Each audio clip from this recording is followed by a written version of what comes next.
सभी coaching centre में आप सभी का फिर एक बार स्वागत है।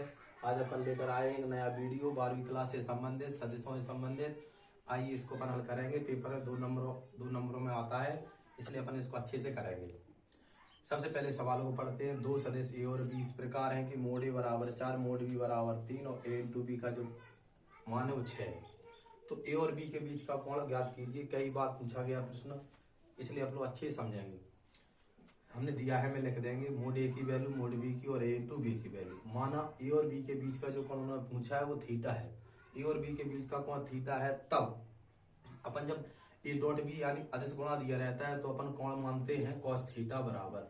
तो कॉस थीटा का जो सूत्र होगा वो क्या होगा, ए इंटू बी बटे मोड ए मोड बी, मोड ए मोड बी। इसकी वैल्यू रखेंगे कॉस थीटा बराबर ए इंटू बी। तो मोड ए की वैल्यू, ए इंटू बी की वैल्यू कितनी है 6, मोड ए की वैल्यू कितनी है 4, मोड ए की वैल्यू कितनी है 4 गुणा मोड बी की वैल्यू कितनी है 3। इसको हल करेंगे। 3 एकम 3, 3 दूनी 6, 2 एकम 2, 2 दूनी 4।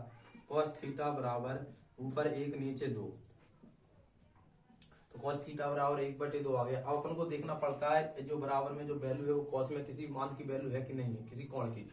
तो अपन को याद है कॉस थीटा बराबर 1/2 जो कॉस में वैल्यू होती है वो होती है अपनी 100, पाई का मान 180, 3 का भाग कॉस 60, कॉस 60 की वैल्यू होती है। तो अपन क्या करेंगे, यहाँ से कॉस काटेंगे। थीटा की वैल्यू जो आएगी वो कितनी आएगी, पाई/3। इस प्रकार से अपन समझ सकते हैं इसको। कभी कभी सिद्ध भी करवा लेते हैं वो कि ए और बी के बीच का जो कोण है उसे सिद्ध कीजिए, पाई/3 है या 60 अंश है। तो अपन को इस प्रकार से करना है। इसका सूत्र रखेंगे, मान जिस अपन को वैल्यू दी है उनको रखने के बाद कॉस में अगर मान मिल रहा है तो कर देंगे। उसके बाद इसकी वैल्यू थीटा कितनी आ गई, पाई/3। अपन को लिख देना। अतः ए और बी के बीच का कोण जो थीटा माना था उसकी वैल्यू कितनी आ गई है, पाई/3। इस प्रकार से करना।